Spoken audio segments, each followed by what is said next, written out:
Yes, sixth class. Today we start with the topic nutrition and steps in nutrition. Nutrition क्या होता है सबसे पहले और बाद में उसके क्या क्या स्टेप्स होते हैं. First is define nutrition.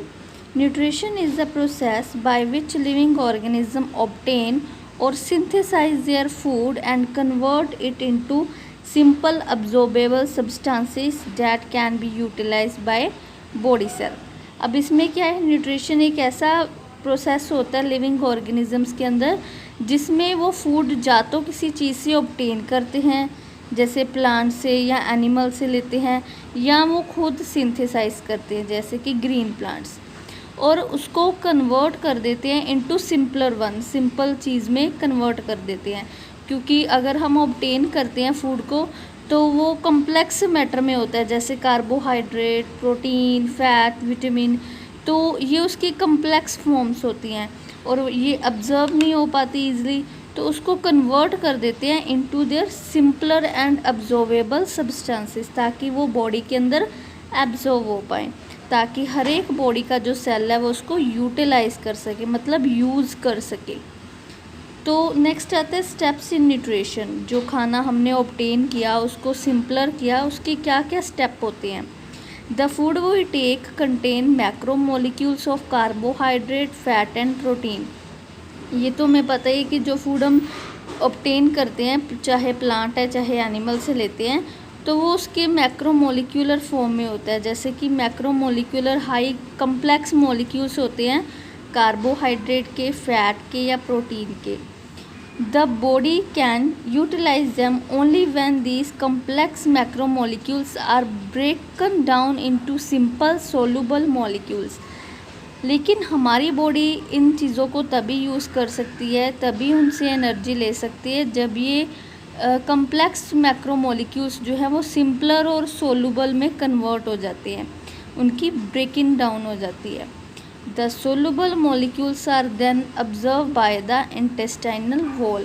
बाद में ये जो soluble molecules होते हैं हमारे ब्लड में डिज़ोल्व हो जाते हैं और हमारे इंटेस्टाइनल जो वॉल होती है, इंटेस्टाइन जो हमारे पेट में होती है, इंटेस्टाइन, उसकी जो वॉल्स हैं वो उनको एब्जॉर्व कर लेती है. तो इसके बहुत सारे स्टेप्स हैं, जैसे कि फर्स्ट स्टेप आता है इंजर्शन. There are following step. First is ingestion. Ingestion is the process of intake of food. Intake मतलब खाना फूड को, जैसे हम माउथ से इनटेक करते हैं, तो यहाँ पे जो इनटेकिंग का प्रोसेस है उसमें माउथ हेल्प करता है. सेकंड आता है digestion. Digestion is the breaking down of complex insoluble organic compound into simple soluble molecules by the action of digestive enzymes. अब जो हमने माउथ से फूड लिया, जो खाया, उसको कम्प्लेक्स से सिंपल में चेंज करना, मतलब उसको पचाना, डाइजेस्ट करना with the help of digestive enzymes, जो हमारी स्टमक के अंदर होते हैं, हमारी इंटेस्टाइन्स के अंदर होते हैं. तो वो डाइजेस्टिव एंजाइम उस खाने को ब्रेक डाउन करके सिंपल में कन्वर्ट कर देते हैं. उसके बाद आता है absorption. Absorption is a process by which simple molecule of digested food are taken into the blood through the intestinal wall. अब इसके बाद क्या होता है, जो सिंपल मॉलिक्यूल जो हमारी बॉडी में बन चुके हैं, डाइजेस्टेड फूड है जो, उसको ब्लड ले लेता है, मतलब वो सोलूबल बन चुके हैं. तो सोलूबल का मतलब होता है कि अब वो ब्लड में मिक्स हो जाएंगे, जिसके थ्रू वो इंटेस्टाइनल वॉल में चले जाएंगे.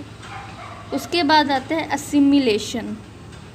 Assimilation is the utilisation of absorbed nutrients by the body cell for energy and synthesis of new protoplasm.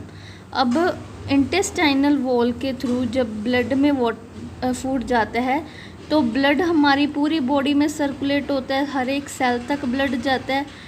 तो उस ब्लड से जो फूड है हर एक बॉडी सेल तक चला जाता है. हर एक बॉडी सेल जो है उस ऑब्जर्व न्यूट्रिएंट से एनर्जी लेता है और सिंथेसिस करता है न्यू प्रोटोप्लाज्म की, न्यू सेल्स बनाता है, ग्रोथ करता है, या जो पुराने सेल्स हैं उनकी रिपेयर करता है. नेक्स्ट आता है इजेशन और defecation. It is the removal of undigested solid part of the food in the form of faeces. अब इसमें क्या होता है, जो खाना अब अनडाइजेस्टेड फॉर्म में बचा है, सॉलिड पार्ट होता है वो, और अनडाइजेस्टेड है, मतलब अब वो डाइजेस्ट नहीं हो सकता। तो उस अनडाइजेस्टेड पार्ट को जब हम बॉडी से रिमूव करते हैं तो उस प्रोसेस को हम बोलते हैं ईजेशन।